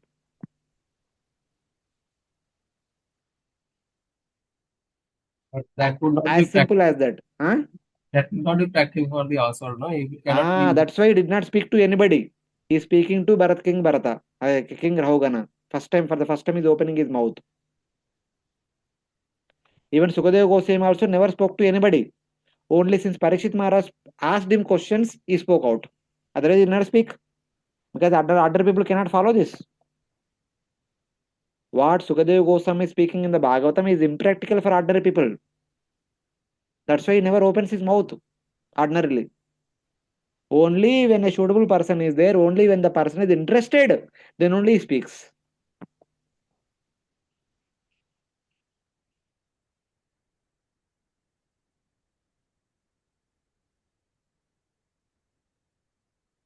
It's like that. Okay, bro. Because the words of Sukadeva Goswami and the words of Brahmana Bharata are there in the Bhagavatam. The reason is, unless until we come to this point, whether it is physically or mentally, we cannot get away from this material world. ये तो होना ही चाहिए, जीवन भर होगा, जीवन चरम दशा में होगा, that is up to us. इसके अलावा हम इसको जगत को छोड़ नहीं सकते. ये मेंटालिटी तो हमको, ये स्थिति पर हमको पहुंचना चाहिए, नहीं तो will remain in the material world only. The detachment to the material world should be like this. Then only we can easily give up the material world. We may put tilak, we may put kanti, we may wear clothes, and we continue to have feasts, Sunday feast, festival feast, this feast, that feast. Yes, they are all required to encourage in the beginning, but they should not be there till the end. One day we should come to this point. Otherwise, giving up this material world is very difficult. This is what Bhagavatam want to teach us. It is not teaching this at the end. In the beginning only telling. Fifth canto only. It is still in the beginning stages only. While living in the home, how to lead our life? Like Dhruva Maharaj, like Prithu Maharaj, like Prachetas.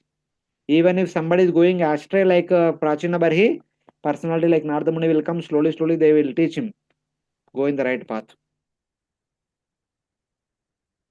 And then fifth canto, little dose increase ho gaya.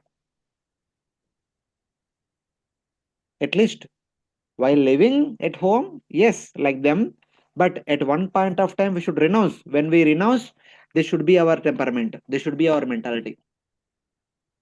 We should not live in the home until last breath. Like Rishabdev, we have seen the past. Same way अभी भरत महाराज. एक ना एक दिन इसको अपनाना पड़ेगा.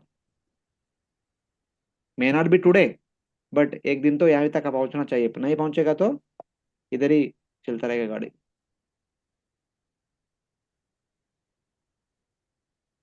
Everyone renounced, na? Dhruva Maharaj renounced and went to forest. Prithu Maharaj renounced and went to forest. Prachetas renounced and went to forest. Even Prachinabari renounced and went to forest. Even Anga, he tried to correct his son. When he failed, still he went to forest. सबने वही किया. हमको भी करना पड़ेगा. Whether we go to forest or does not matter, but we should cultivate this mood.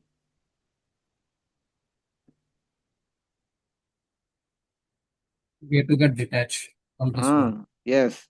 And That is the theme of this fifth canto first part. Until the 14th chapter, the same theme will continue. Strong detachment. The speaker is Brahmana Bharata. truly, Bharat Maharaj is like Jnana Vishnu Bhakta. Is it that Asa is speaking more of a Jnana? Forget it. It does not matter Jnana Mr. Bhakta, whichever Bhakta. Ultimately, a temperament to chahiye. Apparently, the external statements may be talking about Brahman, this and all.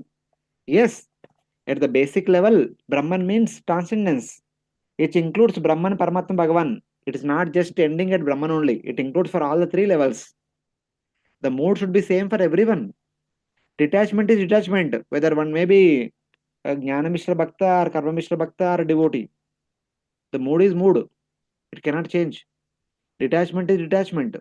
भौतिक जगत के प्रति detachment तो होना चाहिए, सबके लिए वही होना चाहिए.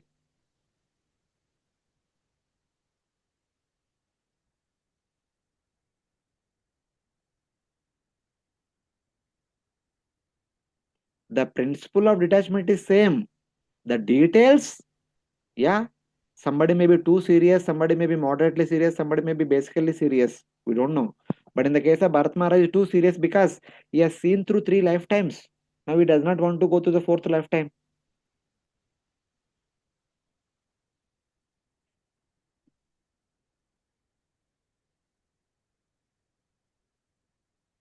If we also if we want to go back in this very lifetime, we should become serious.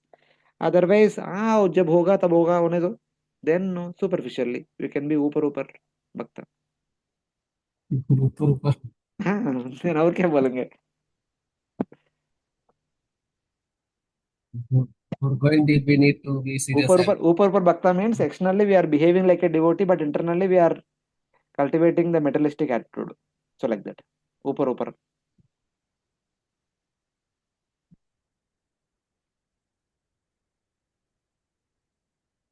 yes, thank I'm you. sorry, I'm telling to myself only. I'm not pointing at anybody, but in general, this is the principle of Bhagavatam. At least the 5th canto is very strong among all cantos of Bhagavatam.